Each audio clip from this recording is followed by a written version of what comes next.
ಪಾಂಡುರಾಯ, ಕುಂತಿದೇವಿ, ಮಾತೃದೇವಿಯವರು ನನ್ನ ಎತ್ತ ತಂದೆ ತಾಯಿಗಳೇ. ಪರಶಿವನೊಡನೆ ಹೋರಾಡಿ ಪಾಶುಪಶಾಸ್ತ್ರವನ್ನು ಪಡೆದು ದಶ ದಿಕ್ಕುಗಳಲ್ಲಿ ಯಾರೊಡನೆ ಯುದ್ಧಕ್ಕೆ ನಿಂತರು ಸೋಲನ್ನೇ ಕಾಣದ ಆ ಧನಂಜಯ, ಆ ನನ್ನ ಪರಮ ವೈರಿ ಪಾರ್ಥ, ಅವನು ನನ್ನ ತಮ್ಮನೇ, ಅವನೂ ಕೂಡ ನನ್ನ ತಮ್ಮನೇ. ಅಯ್ಯೋ ವಿಧಿ! ಅರ್ಜುನ, ಪಾರ್ಥ, ನಾಳೆ ನಡೆಯಲಿರುವ ಯುದ್ಧದಲ್ಲಿ ನಿನ್ನನ್ನು ಕೊಲ್ಲುವುದಾಗಿ ಪ್ರತಿಜ್ಞೆ ಮಾಡಿರನಲ್ಲೋ.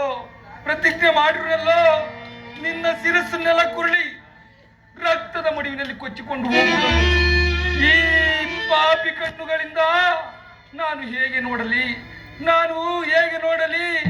ಅಯ್ಯೋ ವಿಧಿ! ಏ ಪಾಪಿ ಕಣ್ಣ, ಪಾಂಡುಕುಮಾರರಾಗಿ ಜನಿಸಿ ಪಾಂಡುಕುಮಾರರನ್ನೇ ನೀನು ಕೊಲ್ಲಲು ಹೊರಟಿರುವೆ, ಇದು ನ್ಯಾಯವೇ? ಏ ಪಾಪಿ ಕಣ್ಣ, ಇದು ನ್ಯಾಯವೇ?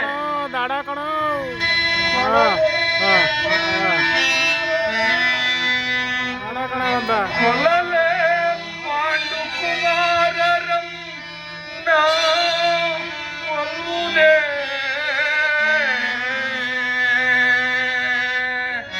ಕೊಲ್ಲಲೇ ಸುರದೊಳ ತಮ್ಮಂದಿರಂ ನಾ ಕೊಲ್ಲುವುದೇ.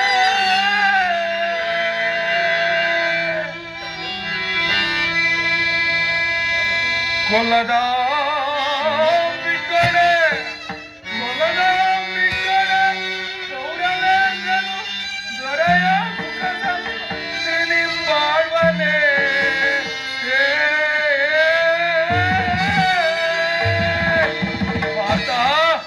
ಅರ್ಜುನ, ಜಲದಿಂಪಾತನ ರುಂಡವಂ ತರಿದು ಮಸ್ವಾಮಿಗೆ ಆನಂದವಂ ಸಲ್ಲಿಸಲ್ಕಾಗದೆ ಪಾತನ ಘೋರ ಚರಕನ ಹುಟ್ಟಾಗಲೇ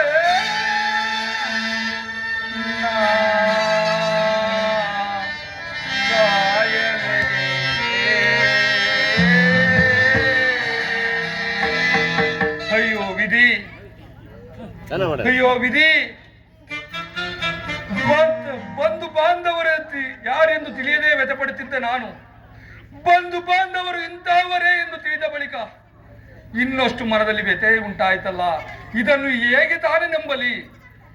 ನಾನು ಹೇಗೆ ತಾನೇ ನಂಬಲಿ? ನಂಬು ಅಂಗರಾಜ, ನಂಬು. ಕರ್ಣನ ಉದಾರ ಹೃದಯವನ್ನು ತಿಳಿಯದ ಕೌರವರು ನಿರ್ಭೀತಿಯಿಂದ ಈ ರೀತಿ ಆಶ್ಚರ್ಯವೇನು?